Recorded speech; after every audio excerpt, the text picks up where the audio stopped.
আসসালামু আলাইকুম রহমতুল্লাহি ওয়া বারাকাতুহু। কেমন আছেন সবাই? আশা করি সবাই ভালো আছেন, সুস্থ আছেন। আলহামদুলিল্লাহ আমরাও খুব ভালো আছি, সুস্থ আছি।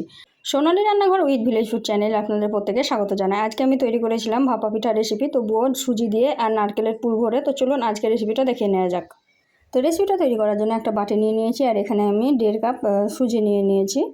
1.5 কাপ সুজির জন্য দেখতেই পেলেন 1.5 কাপ সুজি নিয়ে নিলাম। আর 1.5 কাপ সুজির জন্য এখানে নিয়ে নিলাম 1 চুটকি লবণ আর 1 চুটকি সাদা খাবার সোডা।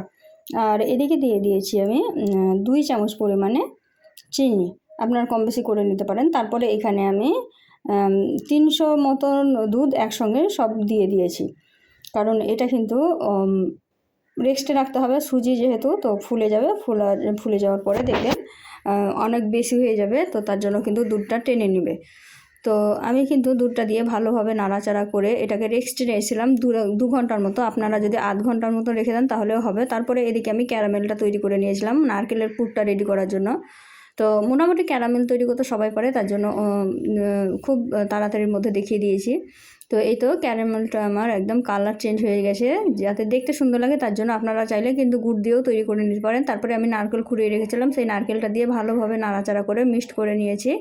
তারপরে নারকেলের পুরটা সুন্দর করার জন্য, টেস্টি করার জন্য এখানে আমি 2 চামচ মতো ময়দা ব্যবহার করেছি। আপনারা কিন্তু কর্নফ্লাওয়ার ব্যবহার করতে পারেন। তারপরে ভালোভাবে নাড়াচাড়া করে মাখিয়ে নিয়েছি। দেখুন এইরকম থিকনেস হবে, এর থেকে বেশি হবে না। তারপরে ঠান্ডা হওয়ার পর হাত দিয়ে কিন্তু এইভাবে আমি রোল করে নিয়েছি, 2টা রোল করে নিয়েছি, 2টা তৈরি করব তার জন্য।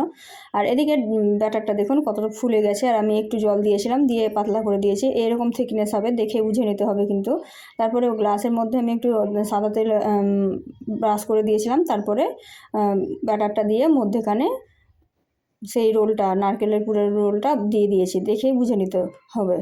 তো এখন আমি 2টা রেডি করে নিলাম। আর এদিকে আগে থেকে জল ফুটতে দিয়ে দিয়েছিলাম। তো তারপরে আমি এখানে একটা স্ট্যান্ড দিয়েছিলাম। তারপর পরে ওই স্ট্যান্ডটা তুলিয়ে নিয়েছিলাম, যেহেতু স্ট্যান্ডটা হচ্ছিল না, তার জন্য এমনিই দিয়ে দিয়েছিলাম। দিয়ে ঢাকা দিয়ে 20 মিনিট মতো আমি রান্না করে নিয়েছি। তো এই তো আমি ভালোভাবে ঢাকা দিয়ে 20 মিনিট মতো রান্না করে চেক করে দেখাচ্ছি। দেখুন একদমই কিছু লেগে নাই গায়ে। আর ওইটাতে লেগেছিলো, তার জন্য ওইটা আমি আরেকটু বেশি করেছিলাম। তারপরে 2টা হয়ে গেছিলো, তারপর ঠান্ডা করে নিয়ে দেখাচ্ছি আপনাদেরকে।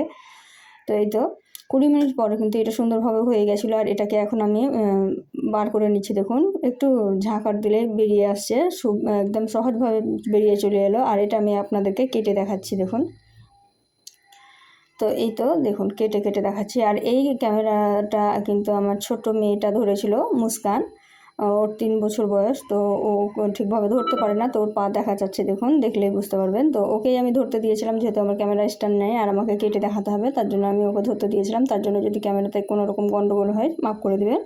আর এই ভিডিওটা কিন্তু আমি পুরোটাই কুসুম দিদিভাইয়ের রেসিপি দেখে দেখে তৈরি করেছিলাম। আর এখানে আমি এক্সট্রা যেটা ব্যবহার করেছিলাম সেটা দুধ ব্যবহার করেছিলাম, আর দিদিভাই দই ব্যবহার করেছিল, এটাই তফাৎ। তো রেসিপিটা কিন্তু অনেক সুন্দর হয়েছিল, মশলা দেখতেও সুন্দর হয়েছিল আর খেতেও অনেক সুন্দর হয়েছিল। তো আপনারাও কিন্তু ঝটপট এইভাবে তৈরি করে নিতে পারেন। সুজি দিয়ে ভাপা কেক রেসিপি বা নারকেল পুর ভরা কেক রেসিপি, যেটা খেতে অনেক মজার হয়, দেখতেও খুব সুন্দর হয়, খুব ঝটপট তৈরি হয়ে যায়, খুব বেশি সময় লাগে না।